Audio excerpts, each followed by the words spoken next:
Want to welcome you here. We got a few appeals here. We got a couple of minutes of business that we're going to run through, and then we will hear your appeal. After that is concluded, we would ask you to stick around, similar to what they do at the Shelby County Board of Adjustment. We'll then go into a separate session they call theirs executive session, where we will deliberate the evidence that we have heard. We have at our assistance staff of the Memphis Shelby County Health Department, or is it just Shelby County Health Department nowadays? Shelby County. Shelby County Health Department. I am old, as you can tell. Things stick around a little too long. The Shelby County Health Department.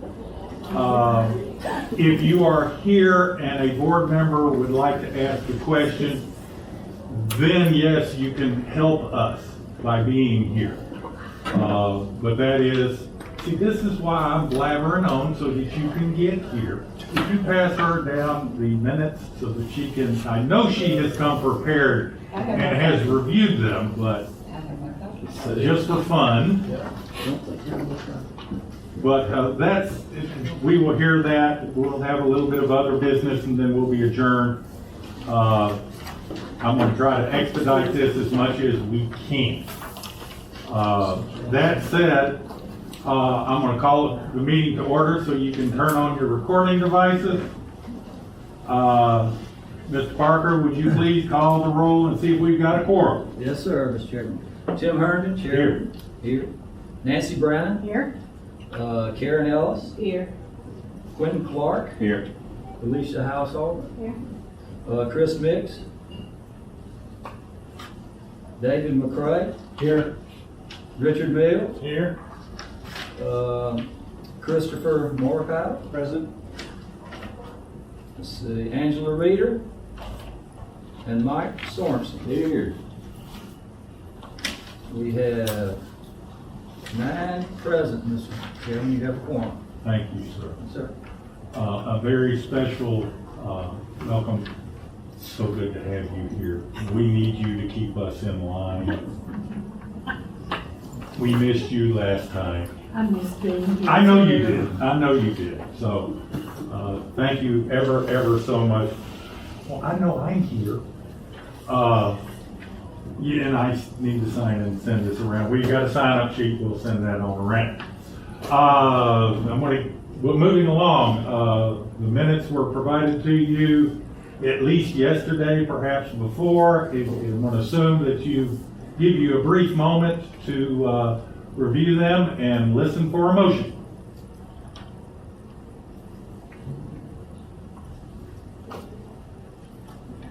I motion that the minutes be approved.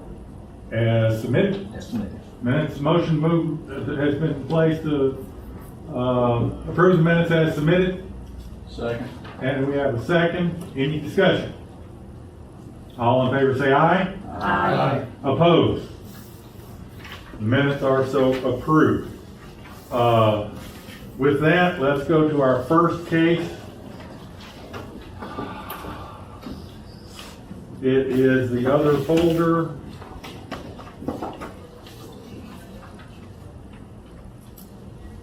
No, maybe it was the first folder. One I don't talk the first one.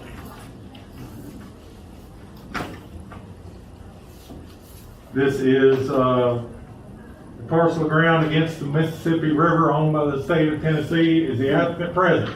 Yes, sir. Would you care to step forward so that we can see you? Pardon? Joe Dempster is the first. You want Joe Dempster? That's the first one, sir. You expect me to be able to read? Then Joe Dempster on Old Tipton is the applicant present. Yes. Would you care to step forward? Is that your case? Let's see. Good afternoon, everyone. Hey, Joe, let me give you a little background real quick here, if you don't mind. Joe Dempster, he did submit an application for 61650 Tipton Road. The application met all the siting requirements with the exception of 401B and E, which states public water is available. We cannot issue a well permit. And also 1201A, we can issue a permit if the Groundwater Quality Control Board grants us the authority. And appeal was, the permit was denied, it's submitted on May the 21st, it was denied on June the 7th. An appeal letter was received as per guidelines outlined in 14.02 of the regulations. And those are our reasons why it was denied, really because public water is available out there. And you have an email thread that shows that from MLGW as well, that will state that. And I do have a complete application packet. If anybody does not have one for this particular case, if Go somebody ahead needs and one. circulate them around. That's right. We got 10.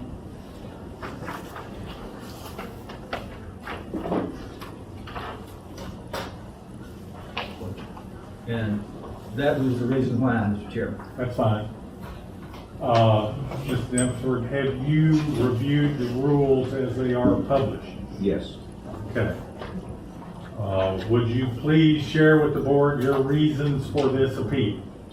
Yes, the main reason is there's industrial hemp being grown on my farm, and the hemp cannot have any chlorinated or fluoride in the water because it shows up as heavy metals when it's tested. And I think y'all had a participant before to come before you and appeal, and I'll pass this around. This is a letter that was sent to Mr. Parker before on a previous case. Same type circumstances about what it can do to the hemp. I'm sorry. And that is, that letter just explains about industrial hemp and then testing of the hemp. There's any kind of chlorinated water or chlorine in water, it comes back and tests as heavy metals in the product, and you cannot sell it. That is it. Of course, one of our issues too is distance away from MLGNW water. The back parcel is probably about 3,500 feet from the road. So that's our main issue as far as the hemp goes. It's just chlorinated water cannot be used. At this time, we're using water from a beaver pond, and we pumped probably 30,000 gallons yesterday. I think we quit about 2 o'clock this morning. This heat's really taking a toll on everything, but that's part of our appeal. Now, the other, I ran out of copy of paper, but I'll pass these around. This is a letter that was sent yesterday. Well, this is just a new copy. And this is from, he didn't sign it, but he is the, yeah, there is the top, yeah, Wes Hopper. He is a natural resource manager at the City of Germantown. He's a certified arborist. So I'm going to pass these around, and you'll see this is about an oak tree that's on our property.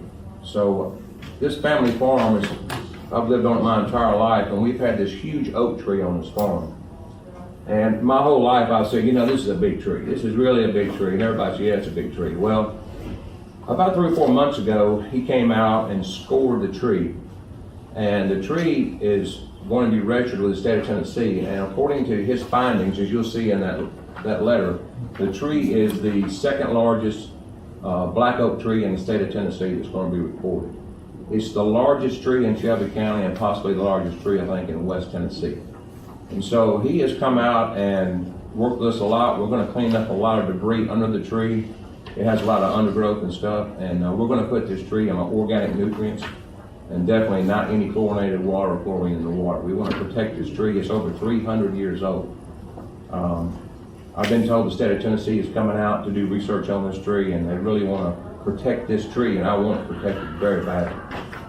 Like I said, I've always known it's a big tree, but I never knew it was this big of a tree and this old. It's just magnificent. So those are the main reasons we cannot use chlorinated water. We have Miles Well Drilling Service that's operated here in Shelby County in a number of years. I don't think they have any complaints against them. I think he told me that we are not actually on the Memphis Aquifer, we're on the Fort Pillow Sands, because we're on the very north end of the county. We're probably a quarter mile, half mile from Tiffin County line. So that's basically pretty simple why we need a well. That's why we need a well. Did you consider dechlorination? We have considered it, but it's very expensive, and then the amount of water we're using. Like I said, we've used 30,000. Yeah, it's not cost effective. We used 30,000 gallons of water at least yesterday. And then if this temperature keeps up like this, we'll use another 30,000 gallons the first of the week. We're pumping a lot of water. Luckily, we've got 2 ponds, and that's been a challenge. It's been a real challenge. We rented another pump yesterday. $3,000 for 30 days. Yeah, for 30 days. It's not about money as much. I'm an. And let me introduce, this is John Henry. He's the grower on the farm. I'm a licensed producer. It's my 5th year in Tennessee. Anything I produce on that farm is going to be USDA certified organic. Tap water is a problem with that. I can't use tap water, plain and simple. In order for me to sell my product, I have to have it third-party tested and provide a certificate of analysis that shows everything in that product. Tap water would disqualify me from being able to sell my product, plain and simple. I cannot use tap water in my process.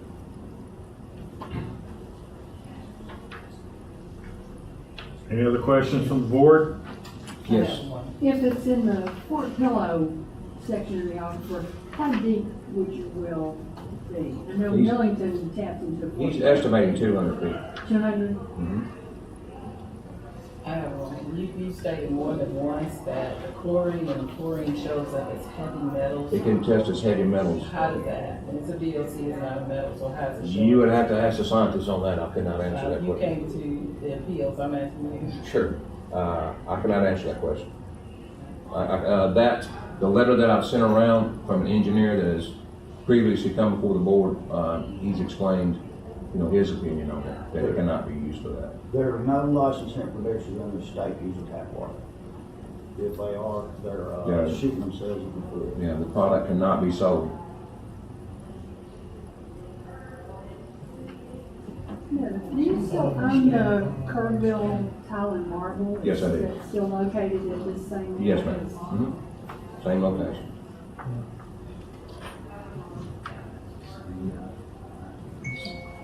How many acres are you irrigating? 10 acres. 10. And you're using how much water? 30,000 gallons in the last 24 hours. A lot of water. Yeah, it is, for 10 acres. Yes, it is, and it's all on drip irrigation with raised beds, wrap raised beds. The place is, we were asked earlier about weed control. This is kind of a state-of-the-art as far as hemp growing goes. Was that a pun intended to worry about weed control? Well, yeah, I didn't much about that. But this place really, y'all are all welcome to come out. There's been probably over 200 people there in the last 30 days. It's absolutely amazing what's been going on, the interest in it. But the whole farm that used to be a rough pasture has had probably $30,000 worth of clearing work done and cleaning done on fence lines. The whole place is mowed to zero turn more once a week. All the plants are on raised plastic beds. It's absolutely beautiful place. It's not one big field. There's probably 5 or 6 different small plots that connect together. And it's really pretty. It really cleaned the farm up, and it's an old farm that hasn't been used in 40 years, and it's come back to life.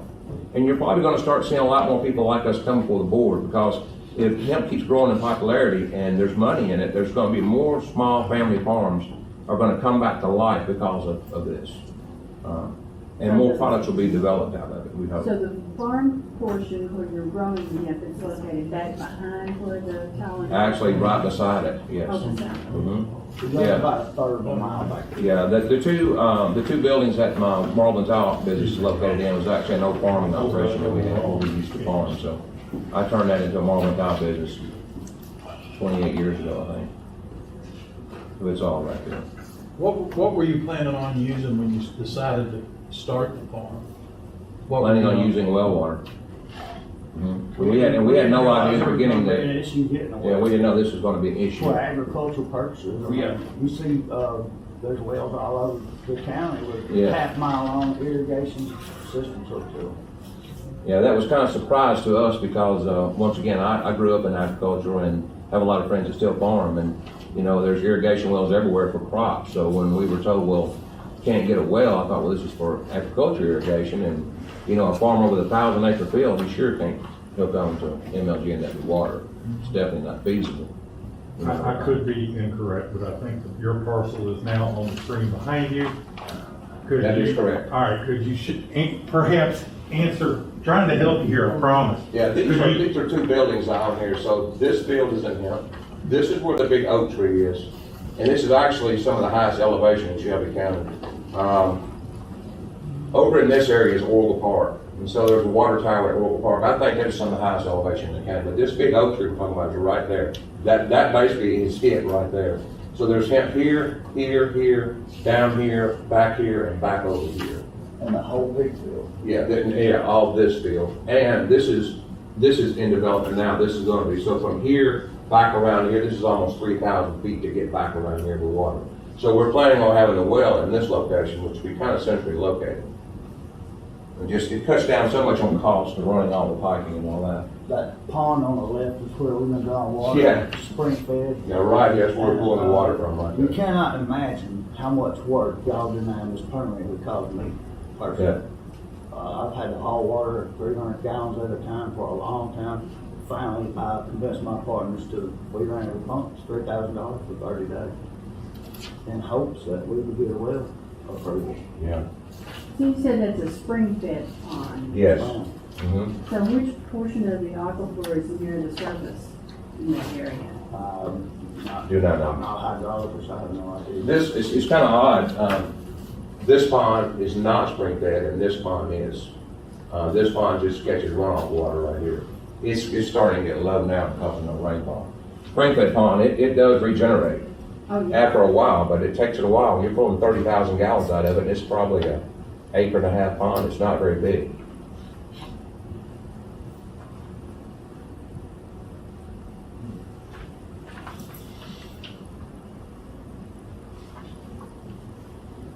What were you looking to get out of a well?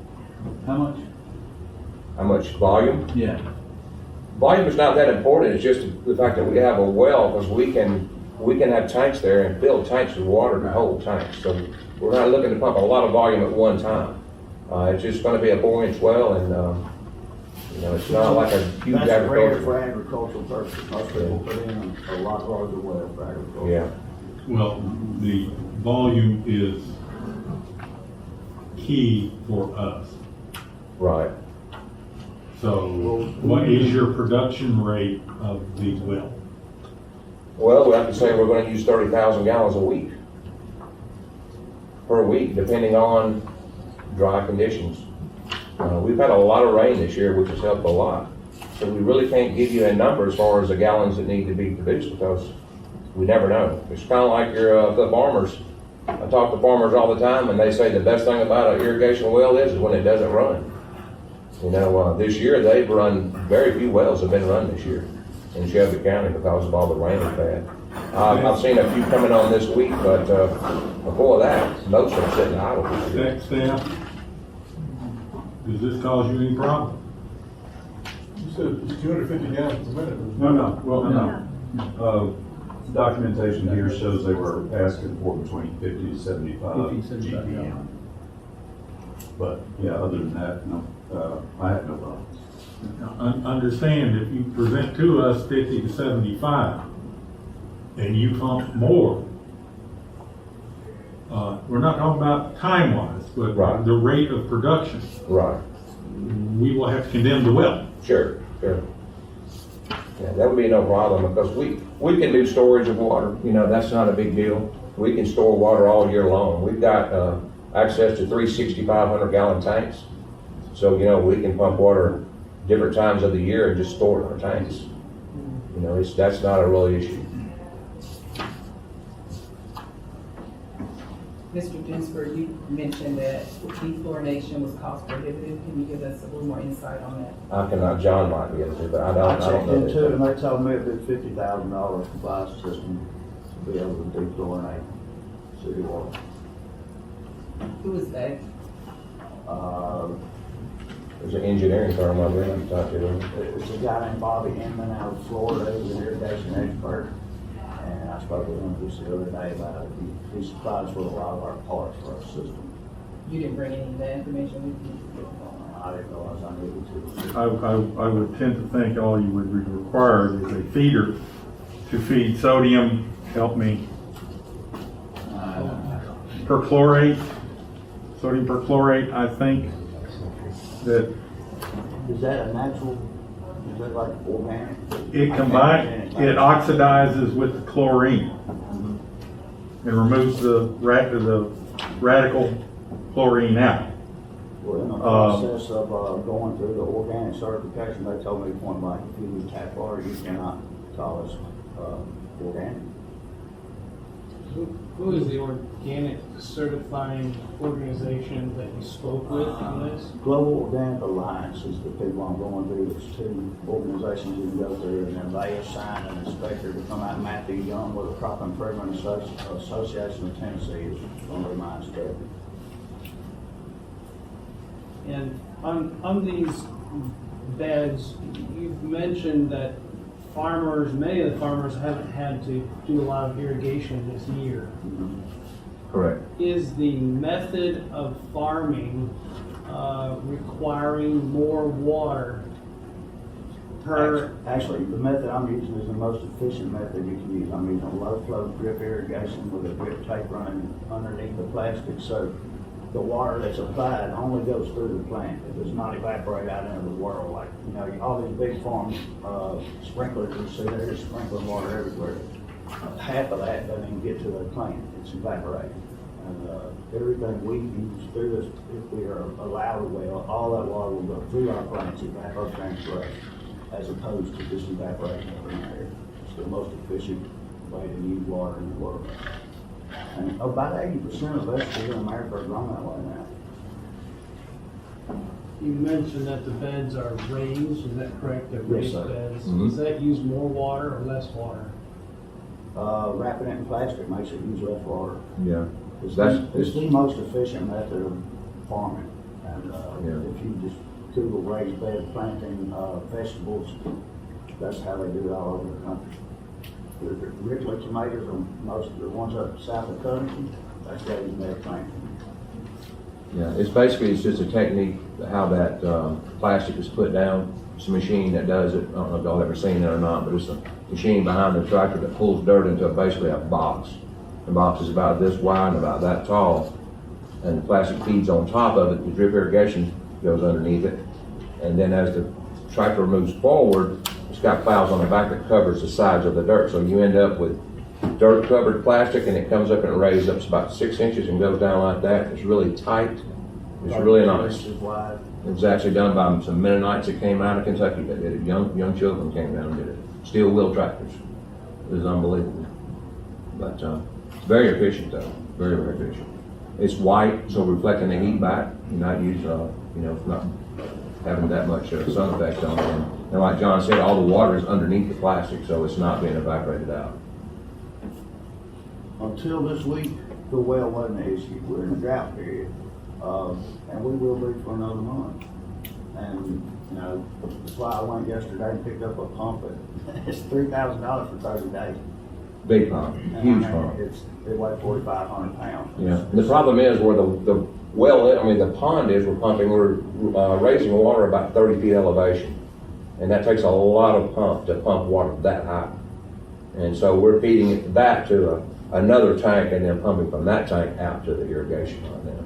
So we got 2 pumps running at one time to irrigate. They're both running right now. Yeah, right now. Where would your well be located? Yes. On the property? Approximately, it'll be in this area about right here. There's actually an old utility line that comes all the way to right here, so we have electricity already run that far. So, and it's kind of centrally located, and as you know, having electricity already run there, that saves a ton of money on running new poles there too. You mentioned you have tanks. What size tanks do you have for aggregating your water to maintain the pump capacity that you're asking for? We're using a 1,000-gallon tank. 1,000 gallon. And with a 330 beside it, I've got 3 330-gallon totes to haul on trailers. It's hard hauling water. Y'all, it's 8 pounds a gallon. And you put 1,100 gallons of water on a trailer, it costs a bunch of money. I mean, just, Time consuming. it's brutally hard. I don't know. I understand that we're all about protecting the aquifer too, but I don't know how y'all expect farmers to use city water. Any farmer. In the future, now that this new legislation's enacted, any farmer that needs a well is gonna have to come before y'all, whether they're growing hemp or not, soybeans or whatever. And they can't use city water.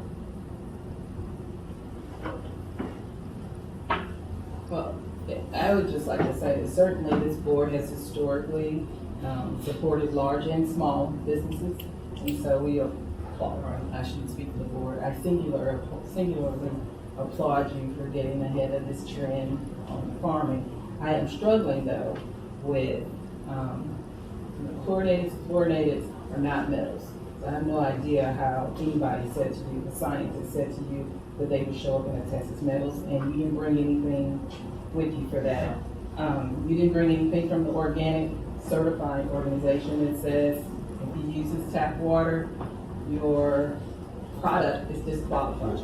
And you didn't bring anything about the cost to have a dechlorination process installed, and so I don't have any, all I have is anecdotal information. We've got the one letter that I brought, that's from an engineer, that's from our neighbor that's growing out, same situation.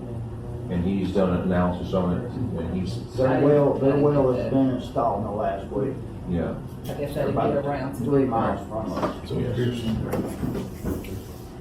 So that's my struggle is Sure. when you're gonna make those assertions, you should bring some evidence. Sure. So I Sent in by an actual scientist, and I think y'all reviewed that in their application. Yes, yeah, that's a letter you've seen before in one of your other applications.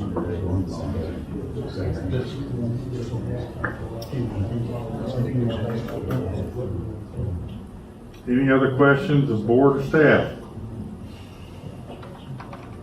Thank you, Mr. Chairman. If it pleases the board, before the vote, and I'm going to have the board's going to vote on this, Mr. Henry, you said folks at Global Organic Alliance said if you use tap water, they're not going to certify it. And this is just what we did with your neighbor. He didn't have any proof with him. He provided that letter. As I remember, the board approved it conditionally in providing some kind of written proof from somebody. And again, if the board ends up doing this, which I know means That's no problem. I didn't know I needed something in writing on the letterhead that says that what you said about, you know, I pretty trustworthy, but I think you know what I'm saying. Yes, sir. It didn't occur to me, I needed to bring, this is my first time to deal with a well permit. It was I have another question, and I'm not sure if maybe Greg or Larry can answer this. They have certified organic plots at the Ag Center. Do they use public water at the Ag Center on those plots?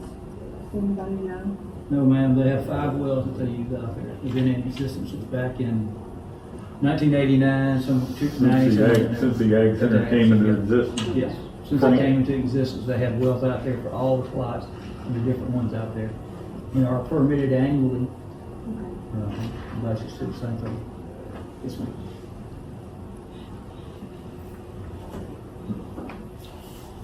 Farmers generally across the world are not expected to use city water. This is a unique situation in that. I agree with you. It is a unique situation. Any other questions from board or staff? Okay, then I'm gonna call this part of the hearing concluded. Thank you for coming. We really, really appreciate it. Thank y'all very much. You have been helpful. We may be gathering back here soon. I don't know if the board would consider tabling this until we gather again so that they can get more evidence. I don't know what the board, I can't read these folks, I'll be honest with you. But consider that if you can. I will see what the board said. Sure. And I'll learn with you. I'll learn at the same moment you're learning. Okay? Thank you for coming. Okay, so we should wait around today for, I would, you are not required, I would encourage that should, Sure. in our deliberations, the board choose to reach out to ask for additional information. sure, yeah, we'll just. I would encourage you to. Sure, we'll be glad to. Thank y'all very much for your time. Since I messed up last time, would you call the next case? Yes, sir. It is an appeal by TWRA out at Eagle Lake Refuge to replace the 2 existing wells that are out there. And they've met all the siting application requirements, and also the requirement where public water is not available. We have communication on file that states public water is not available out there. And we had to go to section 11C1, which would be approved by design for a Class A well. We have to come to Groundwater Quality Control Board for that as well. And also on section 11, section number 3, public water is not available. And then they had, TWRA had approved that there would be no remediation site was closed, that they would not have any impact on that either out there. That would be B, 3B and 3C, that they would not accelerate the movement of any plume that's potentially out there on Bridgetown Road. Don't think there's any, I'm not sure there's anything out there or not. And I do have additional information that Jason submitted to me today from the director of the CWRA, trying to support his ways why the wells both wells should be replaced out there. And I can read this.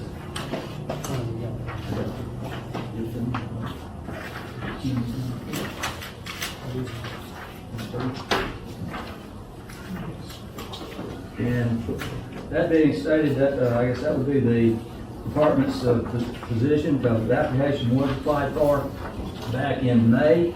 We denied, well, the wells were approved and then had an automatic appeal letter written on June the 28th to come to the Groundwater Quality Control Board for the hearing. I had a appeal letter from Chris Park on July 1 in my office, and it went through the 30-day public notice as is a requirement in the regulations before the meeting. And so with that being stated, they're here for their presentation and see what we have. The applicant present.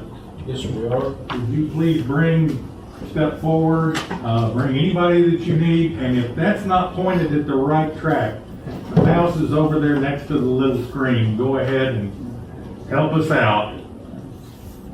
I think it's close, but I could very, very well be wrong. Just grab it and click. Yeah, there we go. If you go out too far, you can't see the boundary line.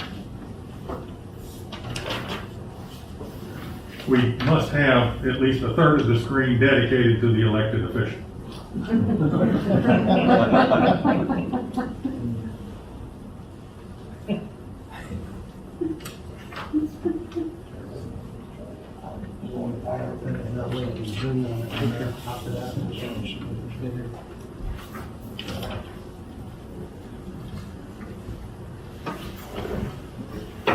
Let me introduce myself. My name is Jason Maxon. I work for the Tennessee Wildlife Resources Agency. I'm our Regional Wildlife Program Manager. We work out of our regional office. And we've got several conservation partners here today, and we'll attempt to try to answer any questions. Just want to thank you for allowing us to come in for the appeal process. This is Mr. Billy Hill. He's an engineer with Ducks Unlimited.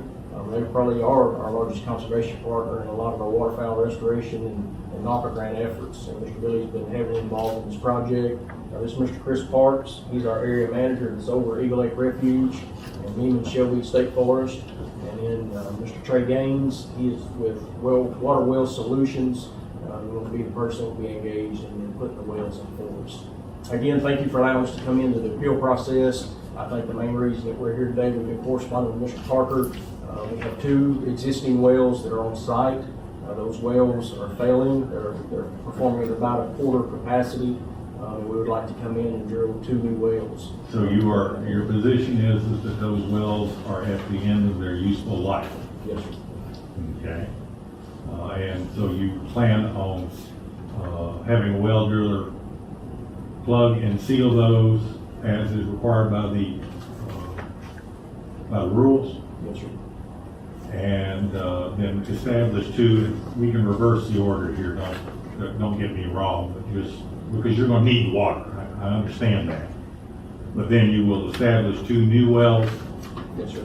I assume you're going to site them kind of sort of close simply because of the cost of extending energy to that point? That's correct. And if Chris could, maybe we could point those out to you. Go for it. Where existing are and where the new wells will be established.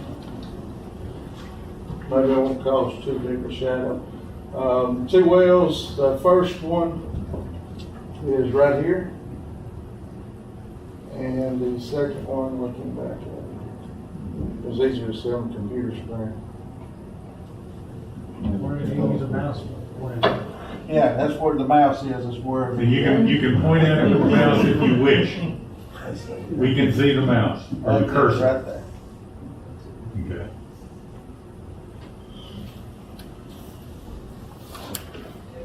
You may have said this, is this in the sands or Fort Dulles? It's in the alluvial aquifer, it's above the Memphis Sands, and there's a big boundary there that we won't get close to contaminating any potable water sources. Are you gonna go back to the same size wells? Yes, sir. It's 12-inch casing, steel casing, carbon steel casing, and stainless strainers. Yeah. I have the drill reports from the previous wells, if y'all are interested in looking at them, but they're 87 feet deep. So that's pretty much the extent of the new well construction. They'll be in the ballpark of 85 to 90 feet total depth. I want to clarify this again, I know it's been asked, but I was making sure that you're saying that 87 feet, that there's a barrier between the Memphis Sands Yes, sir. and where you're going to be drawing water from. Do you have a diagram of that? I actually do. It's very rudimentary.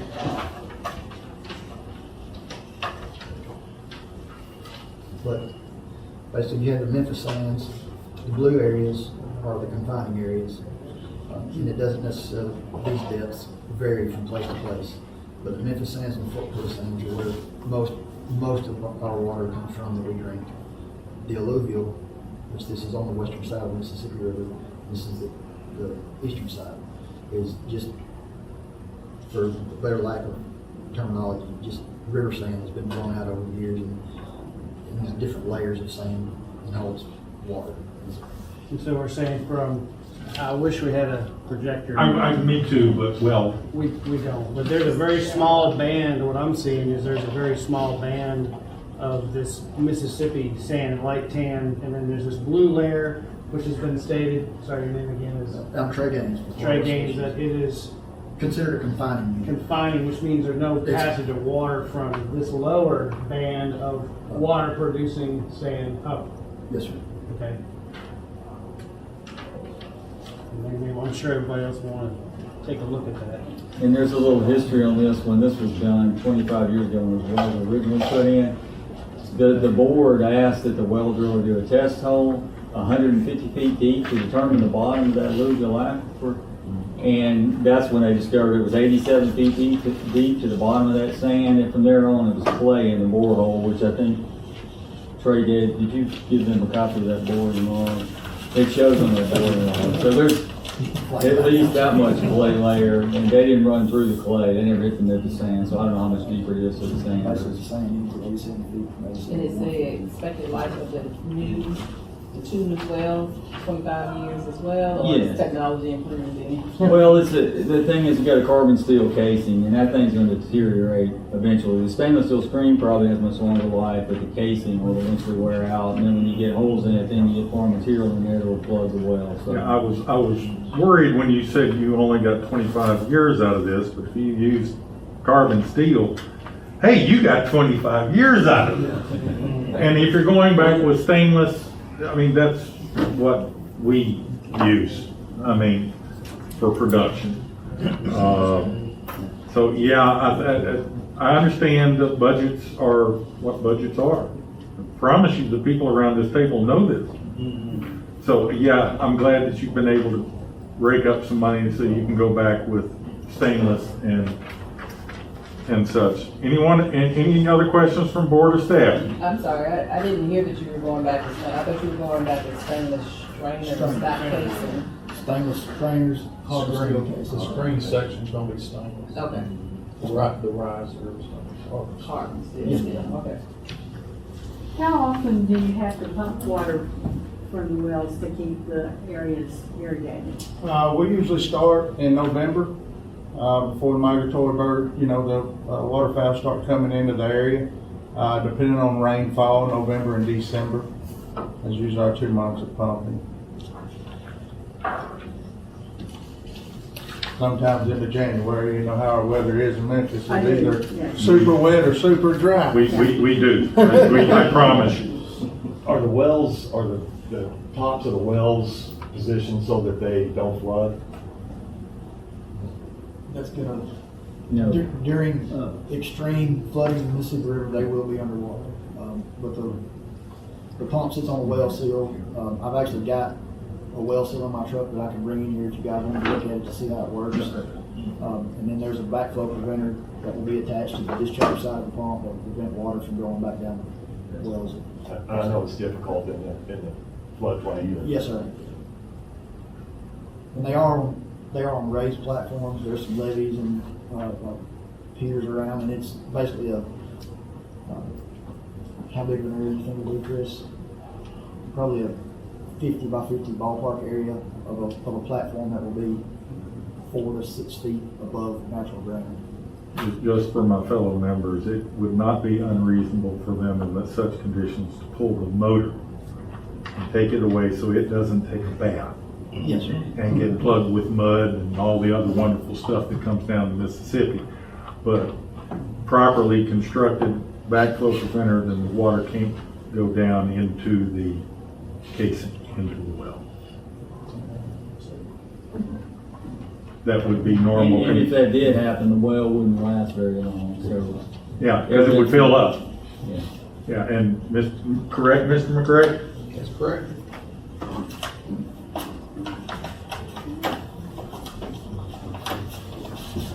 Any other questions, board or staff? I have a diagram of the backflow preventer. If you want to show us something, we want to see it. I guess we should thank you for saving paper, I guess. I really didn't know who I'd have to show this to. I don't have trouble. I do, but it's, not in the period of time. I'm going to ask if you can surrender those to Mr. Parker so that he can make that part of the record. Okay. Would you like me to go to my Please, truck? please, I'm sorry, we didn't make more copies. Would you like me to go to the truck and get the well seals? So If the board, if there are members of the board that would like to see that, that's fine. I'm in my Sunday go to meeting clothes. There's So- one more copy of that well log. I got my favorite wheel bill. We have copies. Mr. Chairman, we have copies of the well logs on file too, at the office for these wells. They were sited at least 2 feet above the floodplain. 100-year flood stage out there is required by the regulations. It did have a backflow preventer put on it, and as you all stated, they could remove pumps during the flooding area out here. Pull the motor at least. Yes. Pull the motor off the top, yeah, please. Yeah, that's routine. Yeah, that's. It's a run-in gear drive. And because the they don't have wells are electricity. below surface, below our Correct. medium sea level surface.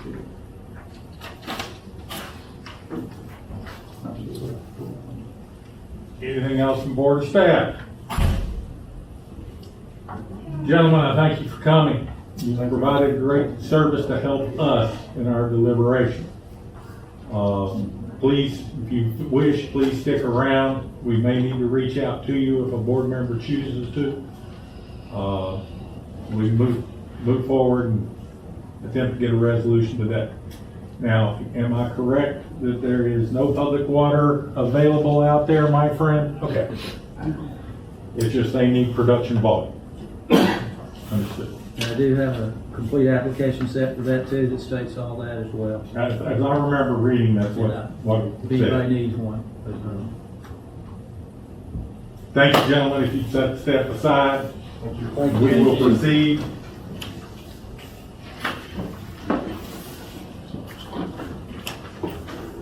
All right, board members, we have the application by Mr. Dinsburg for 6165 Old Tipton Road. He's asked for an appeal on that. We've heard the evidence that has been presented. Do I hear a motion?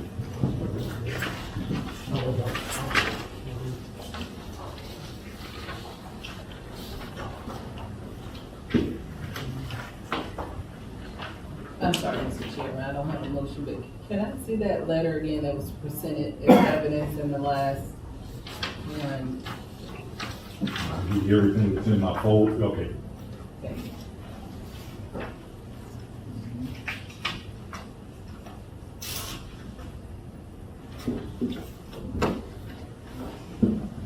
For Clary, I think that was a follow-up letter. There was some information presented in the meeting, but there were a lot of questions. And so the previous appellant was asked to get a more formal letter, and I think that's what that is, the second one. I guess my read of it, and you know how I am, Mr. Chairman, so I apologize. And I love you for it. It definitely, we all know that we have chlorine and fluorine in our drinking water. And then it goes on to say high levels have this adverse impact on this crop, but it doesn't expressly state what high levels are, and that specifically the Memphis, the water from MLG&W has exceeded those thresholds. So for me, this is not evidence. That's just me.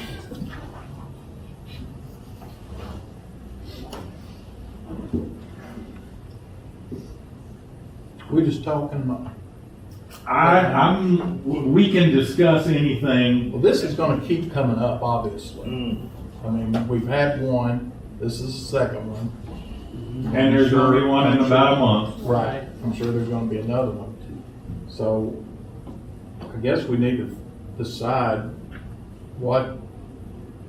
is this really a problem? You know, I understand the using city water to irrigate is a money hit, but, you know, nobody said build it in Shelby County, although we don't want to discourage people from building anything in Shelby County. So it's a catch-22. We certainly don't want to send all our business to Right. DeSoto County, Crittenden County, Fayette, or Tipton. Exactly. So we've got to, the way I look at it is we've got to decide whether we're going to feel like that this is, something worthy of giving them the permit to irrigate or not. And if it is sufficient supporting evidence, I think it's appropriate. So it's kind of a twofold. Well, since I'm the one looking for a motion, I will simply throw out to my board the following. We can have a motion to approve, we can have a motion to deny, or we could have a motion to table until we have sufficient evidence. You feel additional evidence is forthcoming. I believe we would have to have the consent of the applicant to do that. Otherwise, he can absolutely, as I understand it, and I've got an attorney close, without that, we've got to render a decision, yes or no. Close?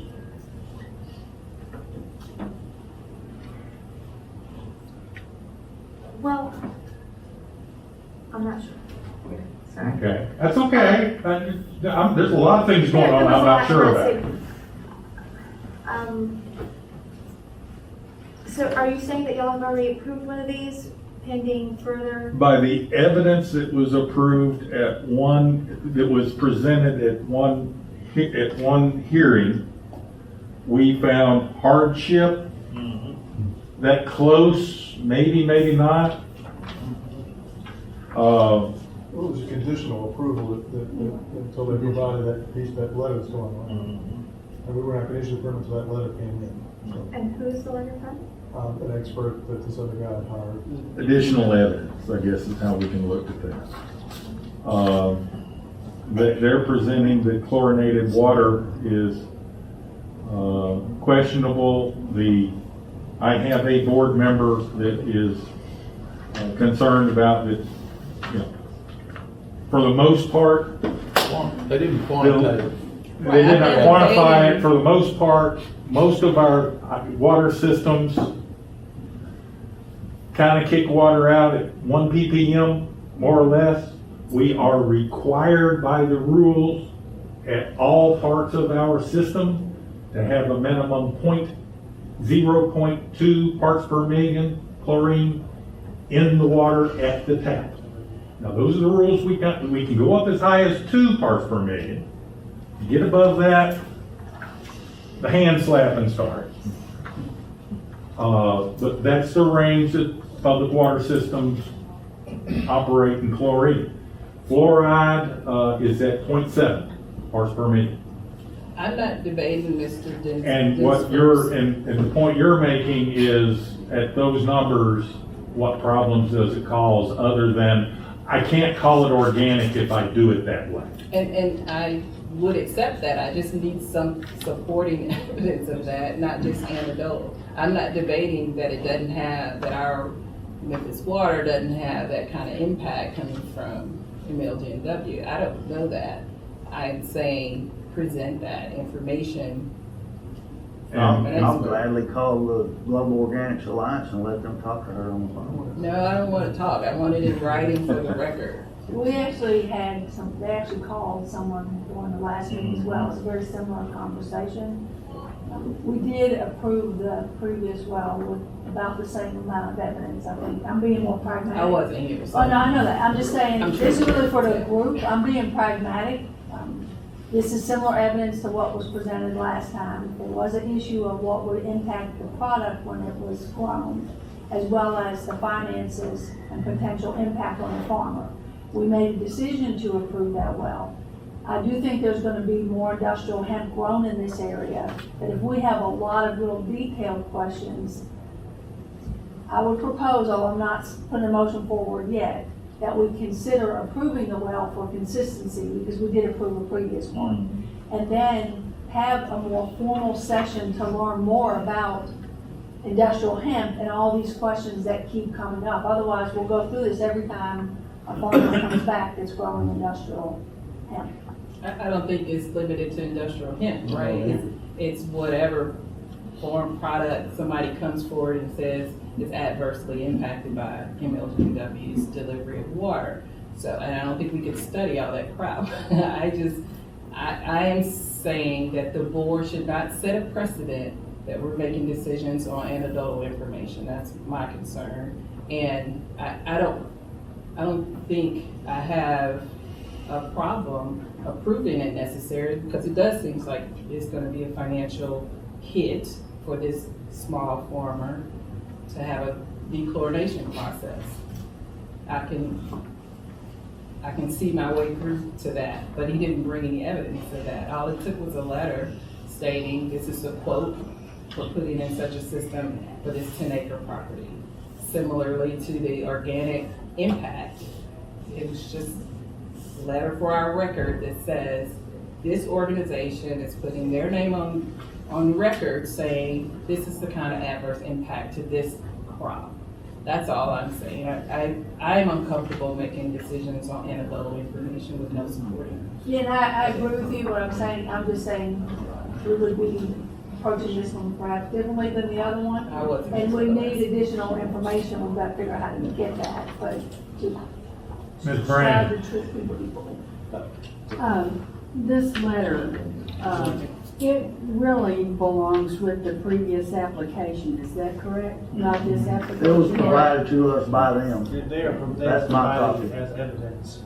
Right, but this letter though is pertinent to the previous application, not to this one. That's correct. Okay, all right. I have, I think there's more information that we need. One, about the certified organic process. First, as it pertains to hemp, but then as it might pertain to any USDA certified crop. Generally speaking, is fluorinated water something that would prevent any, particularly hemp, but any organically certified crop from being produced or from being certified? If it uses public water, is that crop not going to be certified organic? That would be my main question about this. And the other, you mentioned sodium hypochlorite or hypochlorite? it's sodium bisulfate, sodium sulfate, sodium bisulfate, sodium thiosulfate. Yeah, so, yeah. That is unlike, Tennessee is unlike other states. In the statutes of the Tennessee Code Annotated, there is a little blurb that says drinking water is not a contaminant, period.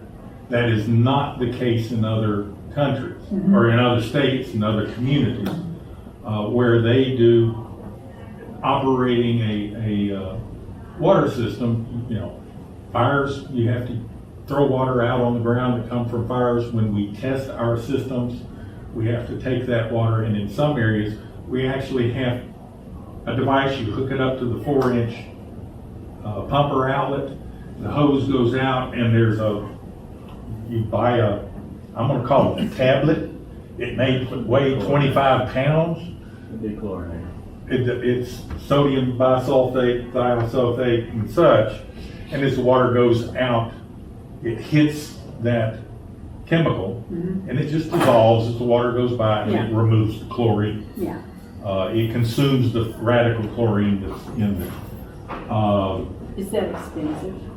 Not prohibitively for our uses, but when you are competing with, it is my personal opinion that when you are competing agriculturally against crops that are grown all over this planet, any significant cost impacts the viability of the farmer. That's just real. The biggest problem with using drinking water to irrigate crops is cost. Okay, gotcha. That's the biggest problem. So, in my humble opinion,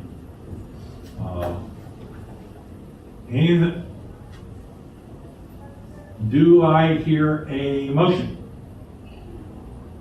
to approve, disapprove, or table?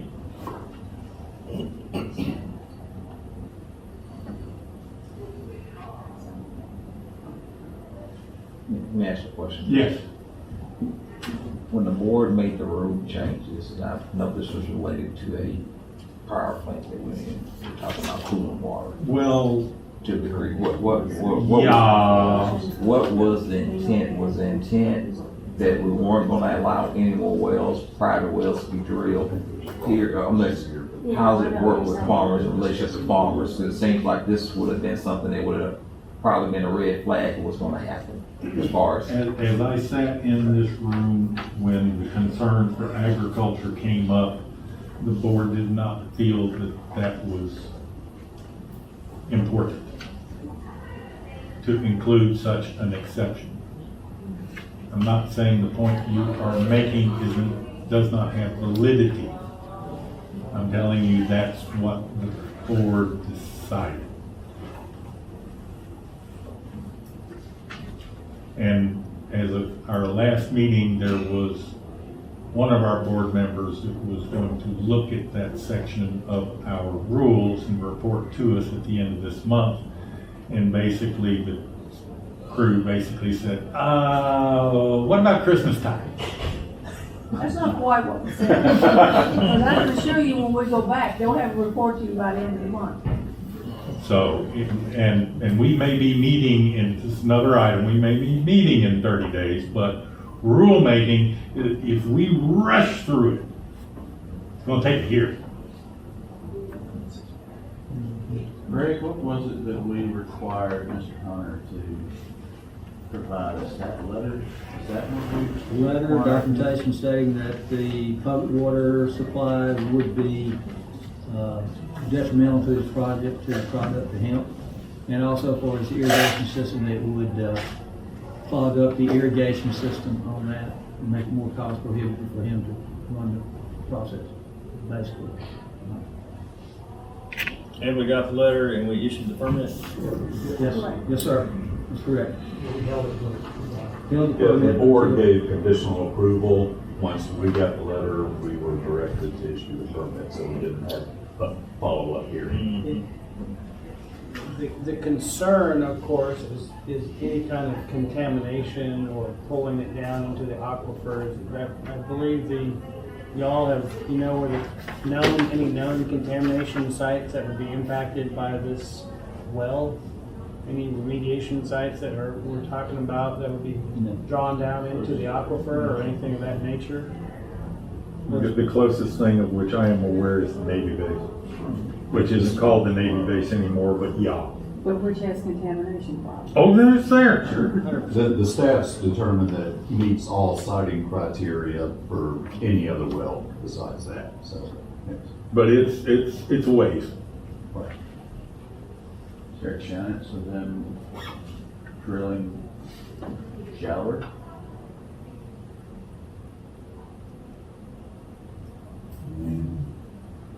Well, for Probably producing. not to get the volume they want. Yeah, maybe not. Yeah,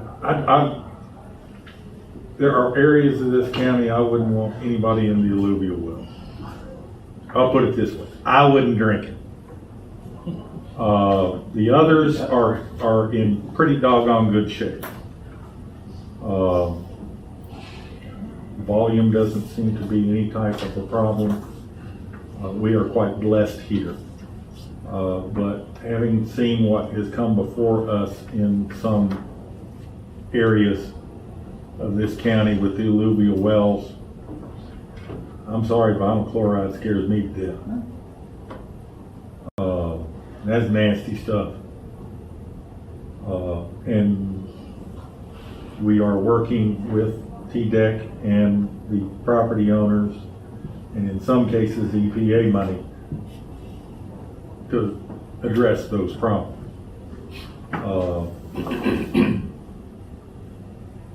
Folks, we're not going home till I get a motion. Based on what he was talking about the situation of the property, location, being high elevation, I can't say that the fluvial deposits, the shallow aquifer would be thick enough to supply the water Correct. that they're looking for. But there's a fairly substantial thickness of fine sand in that 200-foot range that's well above the confining unit. And if I can offer, at some point, we have maps that show the distribution of the confining unit throughout the Shelby County, Memphis area, which would be helpful for this kind of stuff to be able to look at and say, how much confining unit is present at this location for these shallow wells. Of all people in this room, you are more familiar with what's going on out there than anyone else. Yes. Would you be uncomfortable offering an opinion on this particular well? No. Then would you care to share that with the board? I'd have to look at some of our reports and maps, yeah, but I think I can do that pretty quick. Minutes, days? Days. Okay. I'll be back over next week. I can provide information by then. Well, if we gather again, we're probably looking at 4 weeks. Okay. But I could. Which is something we're going to discuss a little bit later, but. I mean, this, as has been brought up, this issue about dealing with shallow, low yield wells in the upper strata is going to come up again and again, I think. And so it sounds like there needs to be a provision somehow to be able to look at those a little differently. And I concur with you, if the alluvial waters can be used by someone. Right. For non-potable uses, I'll be honest with you, tickles me to death. Yeah. They can use that water. But in this case, they're looking at, and I didn't know Fort Pillow was anywhere in this county that shallow. No, it's not. Okay, I didn't think so. But Fort Pillow is 1,000 feet. 1,400-foot sand, yeah. In the previous diagram, it showed Fort Pillow below the Memphis sands, is that correct? That's Yes. Yes. I've got people in this room that know this stuff. I got some talent in this room. Yeah, there's several here, I'll just let you know. And I lean on them hard. He's got a couple that are that deep, but he doesn't use them much, if at all. We use it, but we try not to. Yeah, you've got a couple. Yeah, but- they have power. Yeah. So is this well going into the Fort Pillow, is it going down No, sir. 2,000 or 1,000 feet? No, he's talking, he's in the 70s and 80s is what his report, correct? Well, it would be, my guess would be 200 feet or less. Would put us where? It's in either the 200-foot range would put it what we call the Cockfield Formation. It's a water-bearing zone that lies above the Cook Mountain confining unit. It's present in some locations in Shelby County. It's not present in others. You have a better chance of hitting it at higher elevations because the preserved thickness is there. The fluvial deposits may be thin at higher elevations. They thicken in the lower elevations. The top field, the Memphis ends is below the top field. So this would be above the top, this would be above the top field. It's Confined not, any it's point? not in the Memphis sands. Which Well, are that no is more being than proposed. 10 acres. I mean, or is that just what you have? 10 acres now, but we're going to expand it next year, maybe even 20 next year.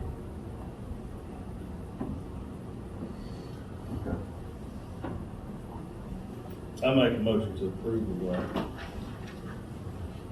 Are there any conditions that you'd like to bring this? Unless anybody else wants to add conditions, I don't have it. There's motions on the floor. Is there a second? Can we add conditions? We can, once we go to discussion, we can do all sort of fun stuff. But by the rules that we accepted, that we, technically you have a motion, a second, discussion, and subsequent motions to modify and all this fun stuff. There's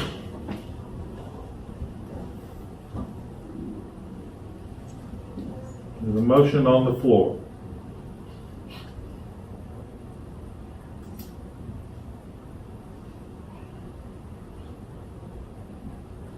Would anyone care to second it in order to make discussion? I will second.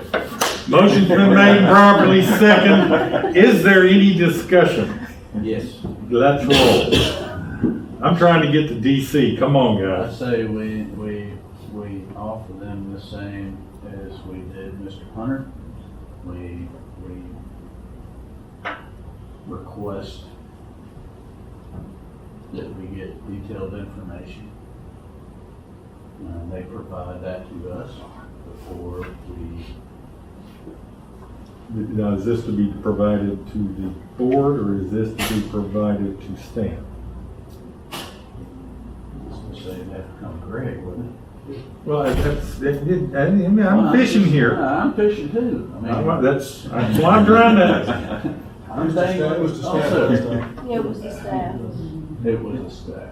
But I think we have to be clear on what's needed. If what we accepted last time for others doesn't rise to the level of evidence, it has to be real specific, so that when Greg receives it, he knows that he's honoring the wishes of the body.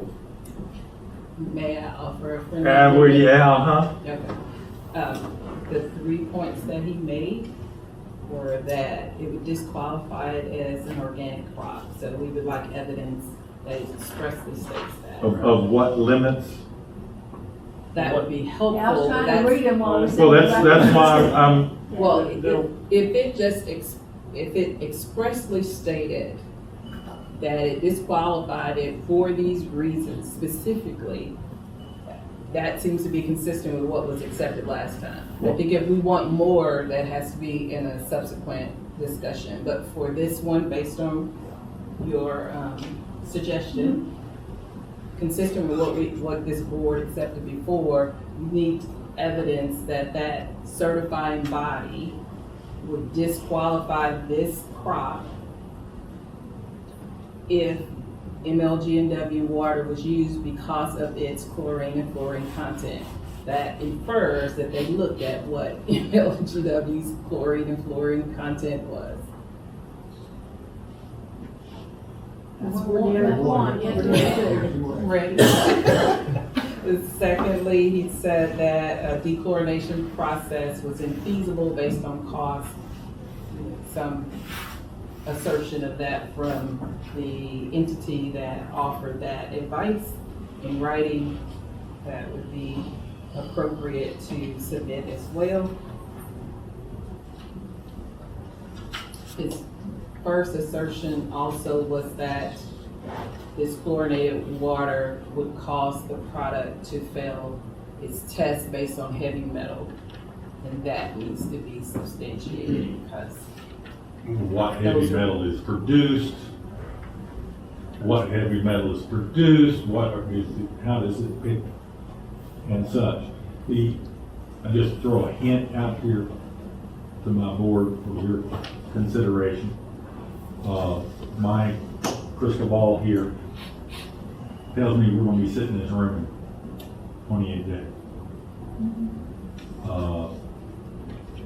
If you want to review the information that is provided, I trust them. we could table, well, we're being pretty sketchy about what the instructions we're giving staff to approve.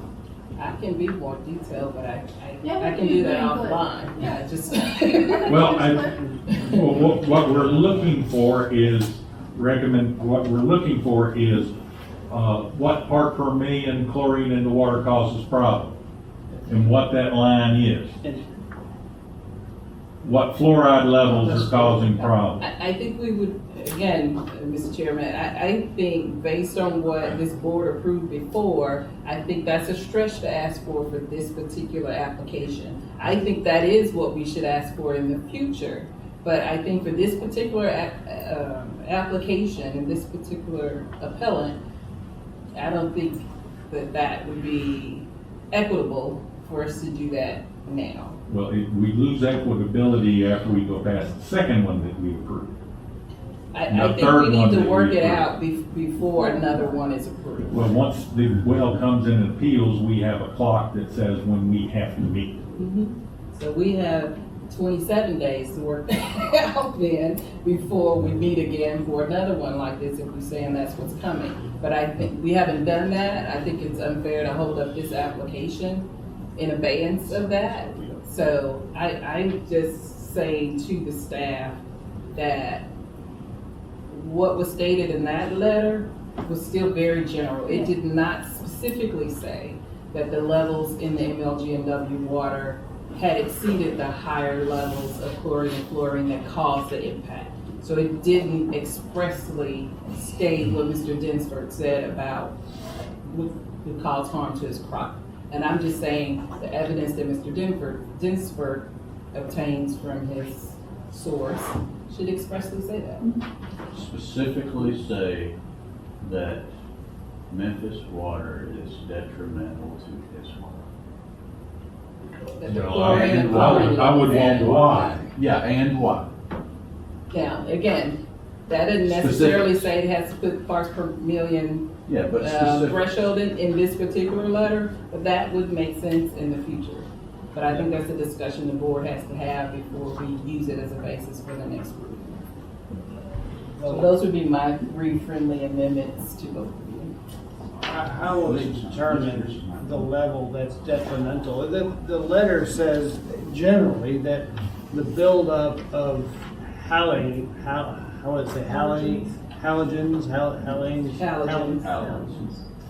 accumulates over time, and I guess we want to know, are you asking, you want the scientific details of how that's building up? That's not what I said, no. No, I what said we that they're want- saying the use of this water is detrimental to the crop and would disqualify it as organic. They, one, need to expressly say that and offer in writing a reason why. Just wants them to say, make the statement that that the water supplied by MLGNW would disqualify this crop from being certified organic. And why? Right, is that per a certified, is that per a policy, organic policy, or is that a? Per their certification. Well, he's attempting to market his product so that he can put a seal on it that says organic, and he will get more money for that particular crop. Right. That's pretty much it. And He could that grow certification will come from that organic from that certifying. from whatever organization that he chooses to get his certification. How many of those there are, I don't know. But there are lots of them out there. I can just offer that. They don't exactly have NSF foundation that is a bedrock as we do in our water production. They don't have that. And so that's what it is. He could grow a crop that he could market, but it would not be approved by that organization, and probably his cash value of that crop would be diminished. And so let me also, I guess I should finish out that friendly amendment, that information would go to staff would make a decision based on what we've discussed today. I'm not suggesting it has to come back to the board. I think we'll use it in our deliberations on how we want to approve these and discuss these in the future, but for this application, I wouldn't say it has to come back to the board. That's just my singular amendment. But our previous approval was based on this letter, if I'm not mistaken. Well, they came in and they issued the permit. Which was required, and it specifically says Memphis public drinking water. For another appeal. Does it say, or this is only he just submitted? Well, it doesn't say specifically for the other appellant. But in my humble opinion, he's saying that the Memphis water provides a negative impact on his crop. Correct. However, that impact is. Now, specifically what impact is, that's not there. You know, the board is seeking for that. He specifically applies this to the roots, the halogens. I mean, we can go into the scientific detail, but this is based on his professional best judgment. For him. Yeah, I would say. Are there different types of hemp? Or is hemp hemp? No, it depends on the level of THC. It's not for us to figure that out. When an appellant comes before the board, they need to bring everything that they need as supporting evidence for their assertions. It's not for us to say that hemp is the same as their hemp, but we shouldn't have to get into that. If the appellant says that their crop will be negatively impacted, they should bring evidence of that, period. I thought that letter would be evidence of that myself. That's from somebody else that got a well and it's That's why I asked the question. If it's good enough for them, it should be good enough for us. I shouldn't have to bring anything else. We don't know that his hemp, just like you're saying, we don't know that that's the same kind of hemp, and we shouldn't have to draw those connections. Bring everything that you need about your crop in your case. So I am supporting your approval based on bringing that evidence to staff. What do you have written down? Well, actually, it's gonna go to Greg, not me. I'm just double checking that they have the letter wrote down as well.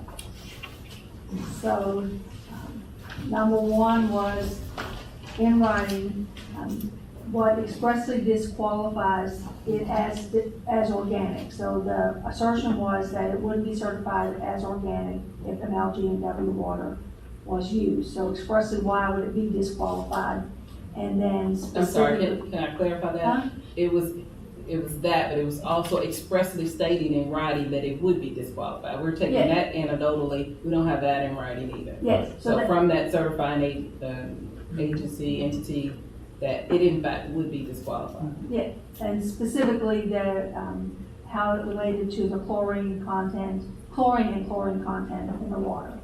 The second was that to do the dechlorinization process, what would the cost of that be, and to have that in writing. So that would, to me, would be an estimate or a proposed estimate to the farmers of what that would be.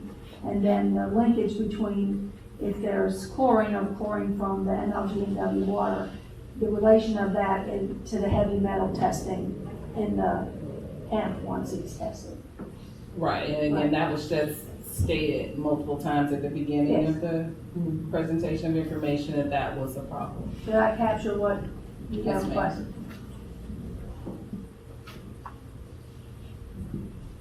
Did you want to add something, or it wasn't clear? No.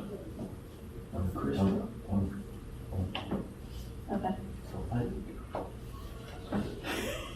I have one question. Was there something that Mr. Carmichael was some information was gonna bring to us relative to this case or to the other one? I think just overall for future information that would help to look at each individual situation in terms of how the hydrology is set up.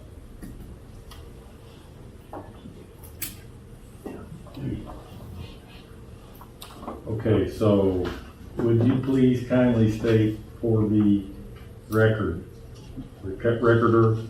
right there, what the follow-up motion is? Yeah, I think this happened to me last time. Well, you're the one who wrote it down.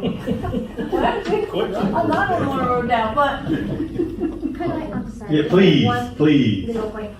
When you're requesting a letter or an opinion from a certifying organic agency, just, I would stipulate that they are actually accredited through the, USDA. They are the ones who accredit, the people who certify organic. So it is your recommendation that the motion include a requirement that the certifying entity be accredited through the United States Department of Agriculture. Is there any other special division of that you're aware of, or is that enough to make you happy? And then Okay. also and the cost estimates, I would request 3. That's usually a good round number. That way you know for the dechlorination. I would just think that 3 would give the board a better idea of what actually, what the act was true to the actual. You have helped tremendously, because right now we're reaching at the unicorns on a lot of this stuff, but you've given us something quite specific that makes an engineer very happy. Okay. So, Okay. go ahead. a motion to approve contingent upon submission of. Well, your motion is to amend the previous motion. Okay. Putting forward a motion to amend the previous motion to approve contingent upon submission to the following, and I'll list those in a minute, to our staff who can approve once these criteria have been met. The first is a written statement from a USDA accredited organic certifying body that use of the MLG&W water would expressly disqualify it as being certified organic. The second is submission of 3 cost estimates for the dechlorination process. And third, and we might have to clarify what body this comes from, the linkage between the assertion that it would test positive for heavy metals because of the chlorine and the MLG&W water. And that could come from the same body. But. Yeah, I think that's where that was pointed to. So I'm I gonna think move you that, read I'm gonna that move that up to correctly. number 2. I'm not gonna repeat it. All right. That's the second one. Well, it remembers. Okay. Uh, We have a motion on the floor. I need a second. A second. The motion's been made, properly second. Is there any discussion? This is a motion to amend the previous motion. You have no objection? No, sir. You second, you have no objection? All in favor say aye. Aye. Opposed?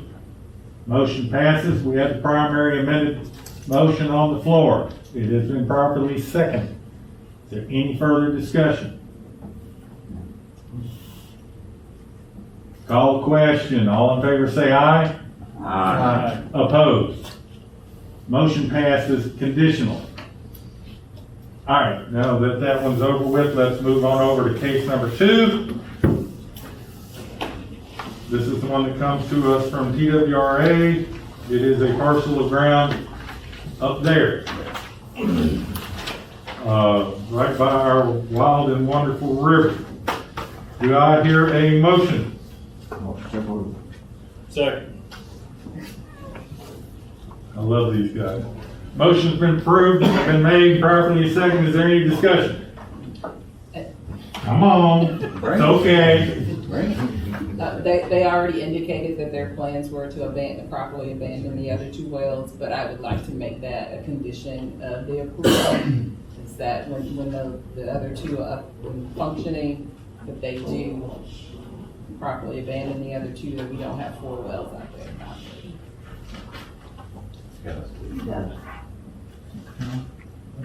Does anyone wish to call on? Yes, I call.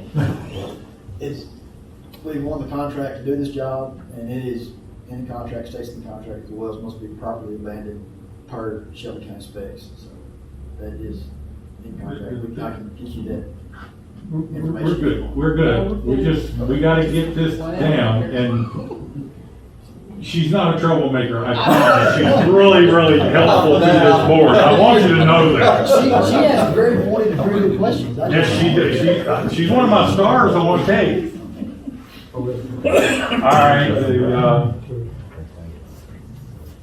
you have a problem with that amendment? I have no problem.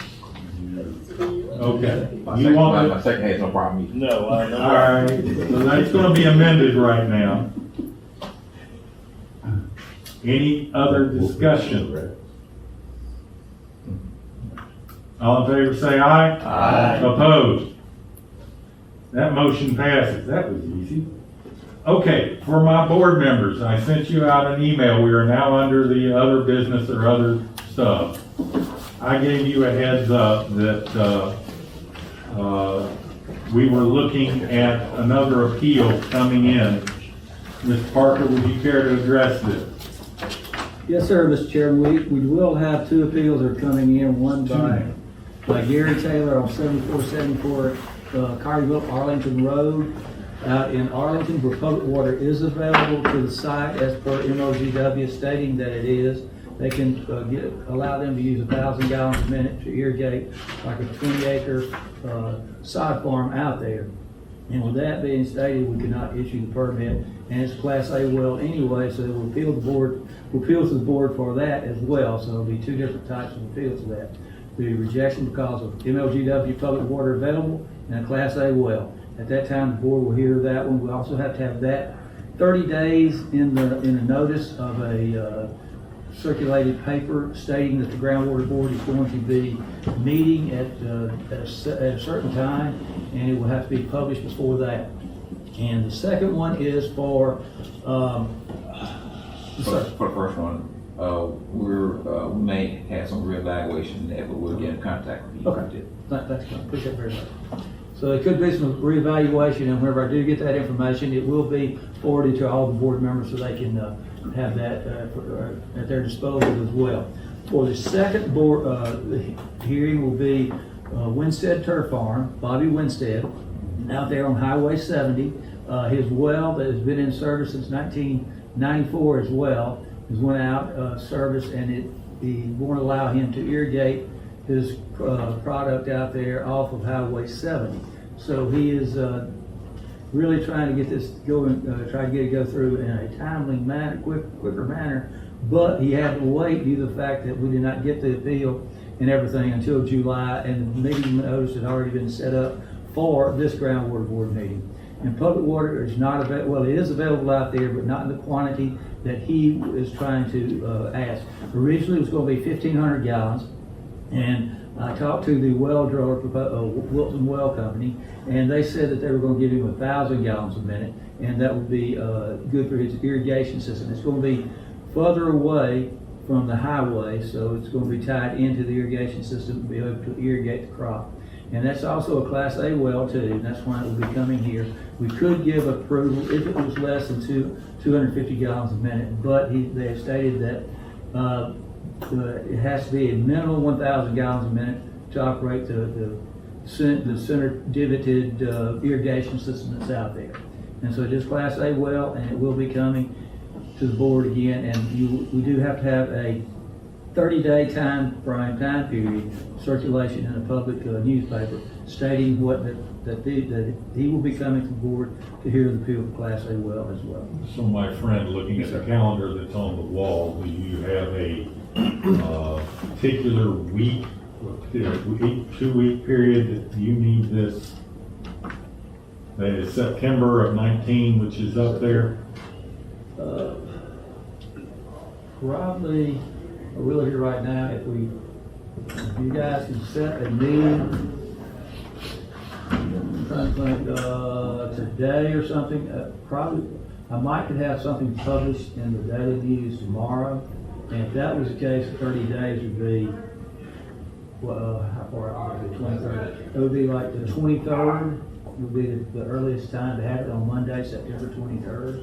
But I would probably, if, That will be hard pressed. very hard. Published I- by tomorrow?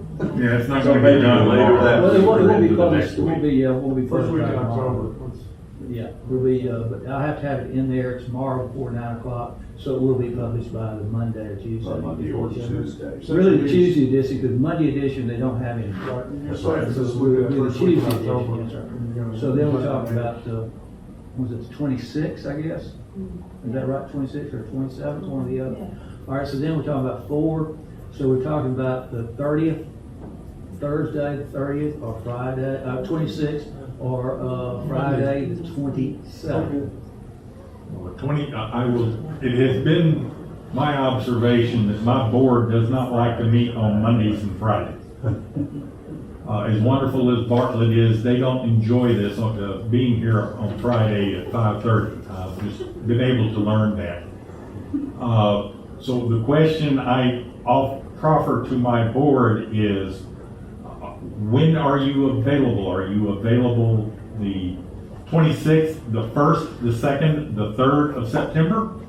I'm available 26th, I'm traveling the 1st, 2nd, and 3rd. So you're not here. Okay. Anybody else? You said 26, I'm good with 26. 26 sounds good if they Yeah, can get their 26 notice, get their notice published in time. Well, if he gets it in tomorrow, it'll hit Tuesday. Well, yeah, I have until 9 a.m. Monday morning to get it into the daily news anyway, because they don't publish on Monday, so that's good. And yes, that would work out, because quite frankly, the next week, not that it matters, I'm off, but that's, we'll be here for anything. Nancy, you have lots of problems at ends of months. I do, but I could possibly be available on the 26th. I need to consult my publication calendar in the office. Now, that's why I tried Yeah. to give y'all a heads up to look. Make it happen. I hope this room's available. I'll have to find out Monday. Only the 26th works of those dates. David, where are you, what, That's fine. I'm you're fine. good? Same time. Same bat time, same bat channel, love. Okay, I'm good, anytime. I don't go anywhere. okay, folks, all right, then we're agreeing that the 26th, 2 o'clock, right here, is gonna be party time. Is that pretty good? All right, and that's, we agreed, I'm grateful. I know how hard it is to do that with y'all in a month, in 4 weeks. That's, well, 1, 2, 3, that's 5, okay, that's easy for y'all. It is 5 weeks from today, so. All right. Oh, great, it's starting to rain. Perfect. Question. Yes, Can I address the board one time? certainly. Yes, I guess the big question I have, I know you had the stipulations of the letters you want for certification, and that's not gonna be a problem getting that. My issue is if we come back before the board again, We're not. I will Unless you cannot meet the stipulations of the approval, staff is unable to approve, somebody jump up and slap me if I'm speaking out of turn. If you are able to meet the stipulations of there and provide that to staff, they will issue you a permit for that with all deliberate speed. That doesn't mean the minute you hand them the paper. Right, but my big question is this, okay? This lady was not here for the last meeting, so when you send out these letters and there's people that are not present at this meeting, I've run into this before with county entities, so if someone's not present for this meeting, they're present for the next meeting, I send in this information, they get it and they go, okay, well, that's good enough for everyone else, but I'm gonna require this. And welcome to our life. Because- How is that letter not good enough for our case? If it was good enough for a well 3 miles from us, that's my. Because that letter does not address a specific type of It doesn't seem interest. illegal that you can let. You absolutely may appeal this ruling to Chancery Court. I don't want to. I would like to have a well. Is there any other? This is the first appeal we've had in this. I don't It's kinda like- I don't understand how that letter's good enough for them, but it ain't good enough for us. It's kind of like unequal application of the law. They were required to have this letter. This letter was The written. rules do not allow you to have a well. Right. but Period. I agree with you totally. That letter got them a So well. that why letter, can't that letter Chris- was meant for the approval, You not of the certainly city. may take this to Chancery Court. I won't go to court. Yeah, we don't want to go to court. So we're You might- done. can I- Good day. Okay. But Done. Good And day. I would say, to give you an example before, I had a commercial building once and was going through code enforcement. And so we were getting ready for our occupancy permit, so final inspector comes out and he says, I want to change this, change these two things, everything's good, okay, call him back. New inspector comes out, okay, we did this, and he said, that's all we need. Well, that might be what he said, but I want this, and this. So I just have to figure, come and send this information in, and someone else is gonna say, well, we need more information. If it does not come before this board, we're done. If you done. are not able to fulfill the requirements Sure, to staff, then you have not met the conditions, you may not begin. sure. And the next time you come in here, will the board look at it differently? Perhaps. I can't control that. Right. The rules do not allow you to have it. We're trying to find a way to give you an exception to the rules. Right. If that's not satisfactory, you can go to Chancery. Sure, Court. I understand that, Tony. I Okay, understand. thank you. Thank you very much, thank y'all for your time. Thank you. Okay, sir? Mr. Chairman, I will email them what they need to do. if Yes, they I did not appreciate get, that. We done that, we did that one for Hunter McFarland up there too. So once we send that information in, what's our time frame of the You need board? to get to us, it won't be the board, it'll be the staff. The staff. Determine. So what would be a time frame on that? Can't give you a good time frame. Okay. Actually, we need to get the information in first and let us look at it. Okay, thank you very much, sir. You're welcome. Have a good day. Thank you. All right, and hence why I structured our deliberations in this fashion.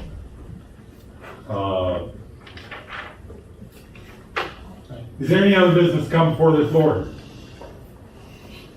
Hearing none, the next item on our agenda is adjournment. We are adjourned. Thank you, Jason. Unintended consequences.